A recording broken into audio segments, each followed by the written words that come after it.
नमस्कार दोस्तों, जय हिंद, वंदे मातरम। मैं दोस्तों आपके साथ जायसवाल सर। सभी मेरे प्यारे मित्रों का वेलकम, अभिनंदन करता हूं दोस्तों। आपके अपने परिवार, शिक्षकों के परिवार जायसवाल कोचिंग सेंटर पे, पावर्ड बाय शिक्षा ही प्रकाश है।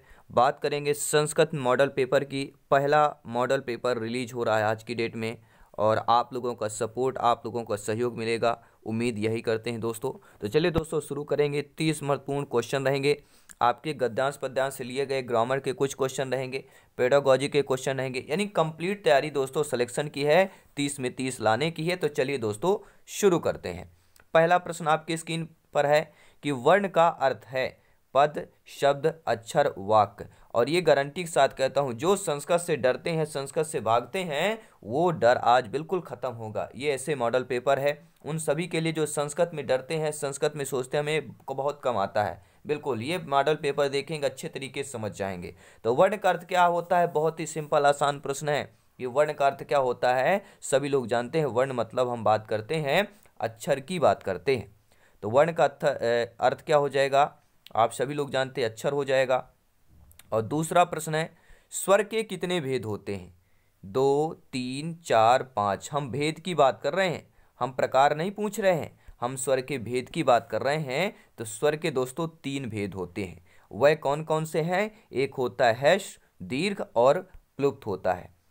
अगला प्रश्न है, व्यंजन का दूसरा नाम क्या है? अच, शल, यण, हल। यहाँ पे कंफ्यूजन बहुत होता है। कंफ्यूजन आप सब लोग सब कुछ जानते हैं दोस्तों, ऐसा कुछ भी नहीं, आप सब कुछ जानते हैं, ज्ञानी है, सर्वज्ञ हैं। लेकिन एग्जाम टाइम में अटेंडम ऐसा होता है कि हम दूसरा करके आ जाते हैं। वो गलती यही होती है, हम लोग क्या है, प्रैक्टिस और मेहनत नहीं करते हैं। तो व्यंजन मतलब होता है हल, और स्वर मतलब क्या होता है? अच होता है। यानी व्यंजन का ऑप्शन नंबर डी सही हो जाएगा। स्वर को और क्या कहते हैं? अभी हमने बात किया, स्वर को क्या कहते हैं? नीचे कमेंट बॉक्स में आंसर बताइएगा। और आपको बताना भी है दोस्तों कि 30 में से आपका स्कोर क्या है। तो स्वर को और क्या कहते हैं? अभी हमने बात किया, स्वर को क्या कहते हैं दोस्तों? स्वर को अच कहते हैं। यानी कि आपका यहाँ पर बी ऑप्शन सही हो जाएगा। बहुत बहुत धन्यवाद दोस्तों। आई थिंक, उम्मीद यही करते हैं आप लोगों ने अभी तक इस वीडियो को अवश्य लाइक कर लिया होगा। 5वां प्रश्न है दोस्तों, स्पर्श व्यंजन के अंतर्गत कौन से वर्ण आते हैं? अब देखिए, व्यंजन से संबंधित प्रश्न पूछे जाते हैं। स्पर्श से संबंधित एक क्वेश्चन कन्फर्म है, ये आप नोट कर लीजिएगा। का से बा तक, का से ना तक, का से मा तक, का से ज्ञा तक। तो स्पर्श व्यंजन के अंतर्गत कौन से वर्ण आते हैं? तो दोस्तों वह का से मा तक आते हैं। अगला प्रश्न है, प्रश्न यह है कि व्यंजनों की कुल कितने भेद हैं? अगर पूछ लिया गया व्यंजन के कुल कितने भेद, यहाँ पे बहुत ज़्यादा कन्फ्यूजन हो जाता है। हम लोग क्या करते हैं, किसी बुक में पढ़े होते हैं और बुक में क्या होता है, कभी कभी गलती हो जाती थी। इसलिए मैं आपको यही कहता हूँ, जो आपके एनसीईआरटी की बुक है वहीं से पढ़ें। और ये सारे क्वेश्चन मैं दोस्तों वहीं से क्रिएट करता हूँ, वहीं से बनाए जाते हैं, ठीक है। तो व्यंजनों की कुल संख्याएँ 3 होती हैं। अब आप बोलेंगे, सॉरी, व्यंजनों के भेद की बात करेंगे। व्यंजन के कुल 3 भेद होते हैं। कौन कौन से? पहला होता है स्पर्श व्यंजन, यानी का से लेके मा तक होता है। इनकी संख्याएं 35 होती हैं, सॉरी 25 होती हैं, ठीक है। स्पर्श व्यंजन की संख्या 25 होती है, और प्रत्येक वर्ग में 5 अक्षर होते हैं। का, खा, गा, घा, अंगा, चा, छा, जा, झा, हिया, ठीक है ये। और जब भी अंतस्थ व्यंजन कितने होते हैं? तो अंतस्थ व्यंजन 4 होते हैं। कौन कौन से?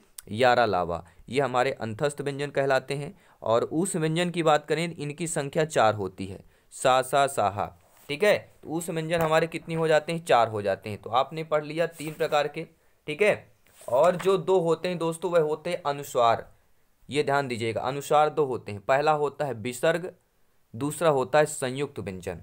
ये हमारे किस में आते हैं? अनुस्वार में आते हैं। अगला प्रश्न है, महेश्वर सूत्र में कितने सूत्रों की गणना होती है? 12, 13, 16, 14। तो सभी लोग जानते हैं हम 14 की बात करेंगे, ठीक है। किसकी बात करेंगे? चतुर्दश की बात करेंगे। अब दोस्तों बात कर रहे हैं, ता का उच्चारण स्थान है कंठ, दंत, मूर्धा, तालु। नीचे कमेंट बॉक्स से आप लोगों को कमेंट करना है। तो ता का उच्चारण स्थान क्या हो जाएगा? सभी लोग जानते हैं ता, था, दा, धा। ये हमारे जो वर्ण हैं, ये हमारे किसके होते हैं? दंत उच्चारण स्थान कहलाएंगे, ता, था, दा, धा। अब देखते हैं दोस्तों अगला प्रश्न।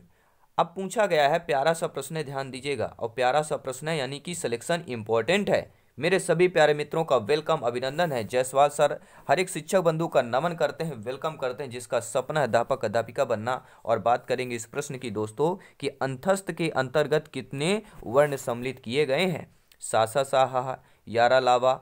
ठीक है, अब आपको बताना है अंतस्थ व्यंजन। अभी हमने बात किया था उस व्यंजन सा सा साहा होता है, यानी ऑप्शन नंबर ये हमारा कौन सा हो जाएगा दोस्तों, ये हमारा उस व्यंजन हो जाएगा। और पूछा जा रहा है अंतस्थ, तो आपको क्या करना है, अभी हमने बात किया यारा लावा, यानी बी ऑप्शन आप लोगों का सही हो जाएगा। अगला प्रश्न क्या है, अच प्रत्याहार के अंतर्गत आने वाले वर्ण होते हैं आ ई उ ऋषि और ला। आ ई उ अंगा, ये आपका अड़ा हो गया। आ ई उ ऋषि ला ए ओ हो गया, या आ ई उ ऋषि ला ए औ हो गया। तो अच प्रत्याहार के अंतर्गत आने वाले वर्णों की संख्या हमारा डी ऑप्शन दोस्तों सही हो जाएगा। अब बात करेंगे दोस्तों दीर्घ संधि का उदाहरण की बात करेंगे। सदैव, रमेशई है, श्रीसई है, पावक है। आपको पता है संधि से एक क्वेश्चन जरूर आ जाता है, संधि, समास, प्रत्यय, उपसर्ग सभी का यहाँ पे कॉम्बिनेशन किया गया है क्योंकि सिलेक्शन इंपॉर्टेंट है। राष्ट्रहित में शिक्षा की बात करते हैं। नोट्स वीडियो फाइल पाने के लिए टेलीग्राम से जरूर जुड़ें दोस्तों, सर्च करें जायसवाल कोचिंग सेंटर। साथ ही साथ इंस्टाग्राम में जरूर फॉलो करें, वहाँ पर भी सर्च कर सकते हैं जायसवाल कोचिंग सेंटर, लिंक आपको डिस्कशन में दे दी जाएगी। तो दीर्घ संधि का उदाहरण दोस्तों कौन हो जाएगा, देखिए सदैव की बात करते हैं। अब देखिए सदैव में सदा धन अयव बराबर सदैव हो जाएगा, ये हमारा कौन सा संधि होगा, सभी लोग कमेंट करेंगे, सभी लोग कमेंट करेंगे क्योंकि यहाँ पर सिलेक्शन इंपॉर्टेंट है, हर एक क्वेश्चन इंपॉर्टेंट है दोस्तों। ठीक है, और कमेंट आ चुका है, मैं पढ़ पा रहा हूँ कि सदैव में कौन सा हो जाता है। देखिए आय और अव में होता है आपका वृद्धि संधि, यानी कि वृद्धि रेचि हो जाएगा। और अगर हम रमेश की बात करें, इसमें गुण संधि हो जाएगा, यानी आदि गुण हो जाएगा। रमेश हो गया, देवेंद्र, गणेशई है, महेशई है, नरेशई है, सुरेशई है, ये सारे क्या हो गए ए और ओ वाले, ये बीच में जो ए ओ आता है हमारे गुण संधि, यानी कि आदि गुण होते हैं। और पावक है तो सभी लोग जानते होंगे, जानते हैं ना दोस्तों, कौन सा हो जाएगा, यहाँ पे हमारा अयादि संधि होता है, यानी एचओ अय वावया होता है। और अब अगर बात करें दीर्घ की तो आपका सी ऑप्शन सही हो जाएगा। गुण संधि का सूत्र कौन सा होता है, देखिए अभी हमने बात किया गुण संधि में, जो हमने बताया था आपका गणेशई, मणेशई, नरेशय, महेशय, सुरेशय, इसमें हमने क्या बताया था, आदि गुण है। तो आदि गुण क्या हो जाएगा, यह गुण संधि का सूत्र होता है। वृद्धि संधि का सूत्र क्या होता है, वृद्धिरेच होता है।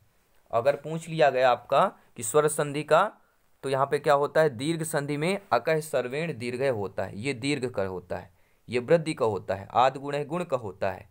और इको यणच यण संधि का होता है। तो राइट ऑप्शन सी हो जाएगा। अब बात करते हैं रामश्चेते किस सूत्र का उदाहरण है, स्तुनाष्ट है, ठीक है, स्तो स्तुनाश्चय, झलाम जसो अंते, या झलाम जस जसी। तो रमश्चेते किस सूत्र का उदाहरण है, यह दोस्तों और कोई नहीं आपका हो जाएगा स्तोष्णा उश्चय, यानी बी ऑप्शन सही हो जाएगा दोस्तों। यथाशक्ति में, अब दोस्तों यहाँ पे आपको बताना है यथाशक्ति में कौन सा समास हो जाएगा, तत्पुरुष हो जाएगा, अव्ययीभाव हो जाएगा, बहुब्रीहि हो जाएगा, या द्वंद्व समास हो जाएगा। तो यथाशक्ति सभी लोग जानते हैं क्या हो जाएगा, सभी लोग कमेंट करें, हम समास की बात कर रहे हैं। अब मैंने बताया था दोस्तों, और आप लोगों को समास का ट्रिक बना चुके हैं, अगर आप बोलेंगे तो समास का ट्रिक, संधि का ट्रिक एक बढ़िया सभी का बेहतरीन बना देंगे। और सभी लोग जानते हैं यथाशक्ति मतलब क्या होता है दोस्तों, शक्तिम अनितक्रम, क्या हो जाएगा संस्कृत में, शक्तिम अनितक्रम हो जाएगा। और ये होता है दोस्तों अव्ययी भाव की बात करेंगे, यानी कि आप लोगों का बी ऑप्शन सही हो जाएगा। अब आप लोगों को बताना है पितरों में समास होगा, क्या बताना है, पितरों में समास है अव्ययी भाव, तत्पुरुष, बहुब्रीहि या द्वंद्व।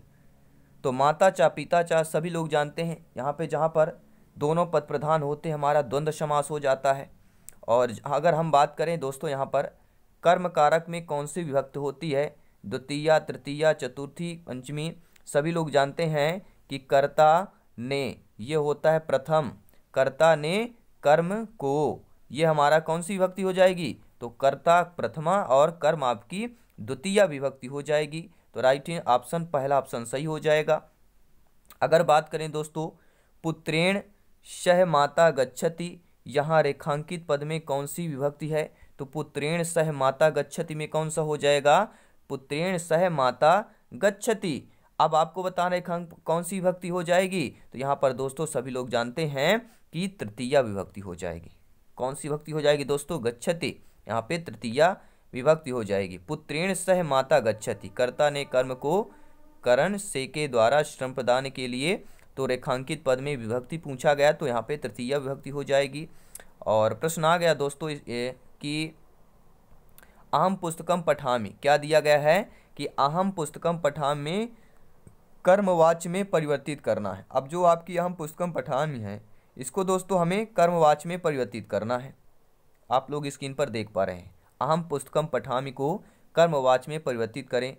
मया पुस्तकः पठते, मया पुस्तकम पठेते, मया पुस्तकम पठते या मम पुस्तकम पठते, क्या हो जाएगा? अहम पुस्तकम पठामि को हमें कर्मवाच्य में परिवर्तित करना है, तो क्या हो जाएगा? मया पुस्तकम पठते हो जाएगा। सी ऑप्शन सही हो जाएगा। प्रश्न आ गया कि पा धन कत्वा मिलकर कौन सा शब्द बनेगा? पात्वा, पीत्वा, पीक्त्वा या पित्वा। तो पा धन कत्वा मिलकर शब्द दोस्तों बनेगा, मिलकर बनेगा, सभी लोग जानते हैं क्या बन जाएगा। सभी लोग कमेंट करेंगे, फीडबैक करें, क्योंकि सिलेक्शन यहाँ पे सर्वोपरि है, तो यहाँ पे पीत्वा बनेगा। ठीक है, पी कत्वा नहीं करना है, यहाँ पे क्या करना है? पीत्वा करना है। और नी धातु लट लकार का प्रथम पुरुष एक वचन रूप होगा। नी धातु का हम लिट लकार की बात कर रहे हैं, लट नहीं करना है। कौन सी लकार? लिट लकार की बात कर रहे हैं। निश्यते, निश्यति, नश्यति, निश्यते। तो नी धातु लट लकार का देखिए रूप क्या होता है आपका? एक होता है प्रथम में नेष्यति, द्वितीय में नेष्यतः और बहुवचन में नेष्यन्ति हो जाएगा। और यहाँ पे प्रथम पुरुष एक वचन का पूछा गया है, तो प्रथम पुरुष एक वचन क्या हो जाएगा? नेष्यति हो जाएगा, अर्थात हमारा दोस्तों बी ऑप्शन सही हो जाएगा। अगला प्रश्न है, पितृ शब्द का द्वितीय बहुवचन में रूप बनेगा। पितृघ्न, पितरन, पितरन, पितरान। तो पितृ शब्द का द्वितीय बहुवचन क्या बनता है? पितरम, पितरौ, पितरन। और पितरन हमारा कौन सा होगा? पहला ऑप्शन वाला पितरन होगा, ये आपको नोट कर लेना है। अब बात करें 26 को संस्कृत में क्या कहेंगे? संख्या से एक क्वेश्चन जरूर आता है आपके संस्कृत में, संख्या से रिलेटेड 1 से लेके 50 तक, या हो सके तो 100 तक आप लोग संख्याएं बिल्कुल संस्कृत में कंठस्थ कर लीजिएगा। हो सके तो वीडियो भी बना देंगे ट्रिक के साथ, नीचे कमेंट बॉक्स में फीडबैक करके जरूर बताइए। तो यहाँ पर दोस्तों आपका राइट ऑप्शन क्या हो जाएगा? खड्विंशति हो जाएगा। और खड्विंशति कौन सा होगा? डा में जिसमें लकार लगी हो। डी ऑप्शन आप लोगों का सही हो जाएगा। निम्नलिखित में से अव्यय पद नहीं है। रीते, कदा, एकदा, जलजय। देखिए पहली बात होती है अव्यय पद को पहचानना। आप लोग अव्यय पद के कैसे पहचानेंगे? जैसे यदा, कदा, ठीक है, ये होते हैं। कुत्र हो गया, ये हमारे अव्यय पद कहलाते हैं। देखिए जालजय आपने नहीं सुना होगा, रीते सुना होगा, कदा, एकदा। जैसे हम फॉर एग्जाम्पल देख पा रहे हैं, सदा यानी हमेशा, कदा यानी कब, यदा, तदा, अधुना, कदापि, पुनः, चा, ये हमारे क्या हो जाएंगे? अव्यय पद कहलाते हैं। लेकिन आपने जालजय नहीं सुना होगा, तो ये हमारा अव्यय पद नहीं होगा। डी ऑप्शन सही हो जाएगा। अब बात करते हैं बृहत कथा के लेखक की बात करते हैं। शुभंधु, वाणभट्ट, गुणाच, दांडी। देखिए बहुत ऐसा होता है कि जो हमें ऑप्शन में नहीं पता होता है, तो हम क्या करते हैं, जो प्रचलित नाम होता है, जो हम ज़्यादा जानते हैं, जैसे शुभंधु जानते हैं, वाणभट्ट हो गया, दंडी सबसे ज़्यादा यहाँ पे संस्कृत में ज़्यादातर प्रश्न पूछे जाते हैं, तो हम लोग करते हैं। लेकिन यहाँ पर देखिए तीनों आप नाम जानते हैं, एक नाम नहीं जानते हैं। गुड़हाच अगर नहीं जानते हैं तो आपको वही दे, जो ऑप्शन डिफरेंट लगे उसी पे क्लिक करना है। तो बृहत कथा हमारा यहाँ पर सी ऑप्शन सही हो जाएगा। अब बात करते हैं दोस्तों अगले प्रश्न की, कि निम्नलिखित पदों में कौन सा पद अशुद्ध पहचानना है? कि रामय हरिश गच्छति, राम और हरिश जाते हैं। ते अत्र कदा आगच्छन्ति, वे कब आएंगे? आगच्छन्ति यानी बहुवचन है, यानी कि वे कब आएंगे।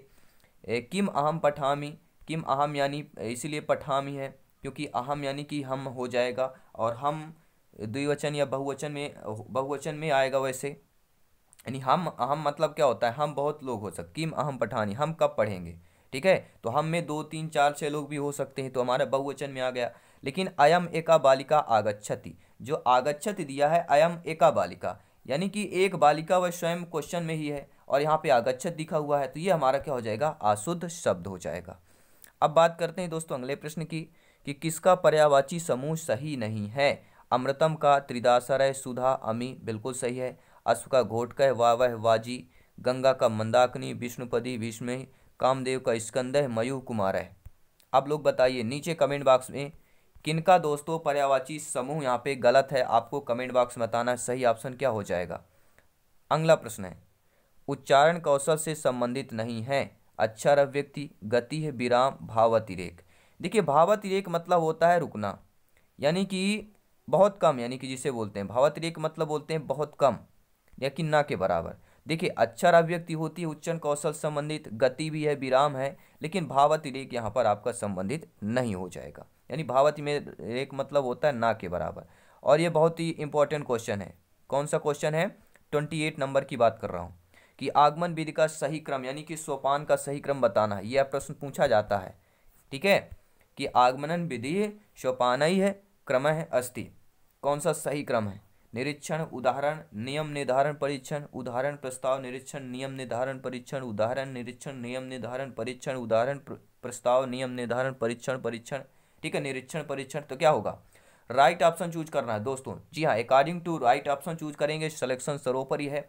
तो आगमन विधि का सही क्रम क्या हो जाता है? आगमन विधि का सही क्रम होता है दोस्तों, हम बात करते हैं उदाहरण की बात करेंगे, फिर प्रस्ताव की बात करेंगे, फिर उसका निरीक्षण करना, फिर नियम का निर्धारण और फिर अंतिम परीक्षण होता है। पहले तो ये सभी लोग जानते हैं आगमन में पहला उदाहरण और अंतिम परीक्षण, ये दो चीज़ आपको मिलेगा। जिस ऑप्शन में पहले ये देखना हमें, ठीक है, क्योंकि समय की बॉन्डिंग रहती है। ठीक है, समय कम से कम समय में हमें क्वेश्चनों को सॉल्व करना होता है। और संस्कृत में ऐसा कि पहले एक बार पढ़ो संस्कृत में, फिर हिंदी में अनुवाद करो, फिर समझो, फिर ऑप्शन पढ़ो, फिर ऑप्शन को अनुवाद करो, फिर आंसर दो। थोड़ा आपका जो हिंदी से है थोड़ा कठिन हो जाता है। तो संस्कृत शिक्षण पद्धति, देखिए संस्कृत शिक्षण पद्धति कौन सी है? व्याकरण पद्धति है, विश्लेषणात्मक हो गया, अनुवाद हो गया, ये उपयुक्त सभी। तो आप लोग जानते हैं कि संस्कृत शिक्षण पद्धति आपकी व्याकरण पद्धति भी है, विश्लेषण भी है और अनुवाद भी, यानी कि डी ऑप्शन आप लोगों का सही हो जाएगा। निम्नलिखित में से शिक्षण सूत्र है पूर्ण से अंश की ओर, अनिश्चित से निश्चित की ओर, सरल से कठिन की ओर, यह उपयुक्त। अब इसको कमेंट बॉक्स में आपको बताना है कि शिक्षण सूत्र कौन कौन सा है, नीचे कमेंट करके जरूर बताइए। और ये मॉडल पेपर प्रैक्टिस सेट आपको कैसा लगा नीचे कमेंट करके फीडबैक जरूर करें। और ये बहुत ही अच्छा, इससे लेवल हाई करेंगे। अभी पहला मॉडल पेपर है, जैसे जैसे मॉडल पेपर आते जाएंगे लेवल आपका हाई होते जाएगा। और यहाँ पर बता चुका हूँ कि अगर संस्कृत जो डरते हैं वो डरे नहीं, बिल्कुल क्लासेज अटेंड करें, क्योंकि सिलेक्शन सर्वोपरि है। जल्दी मिलते हैं दोस्तों नेक्स्ट क्लास पर। धन्यवाद।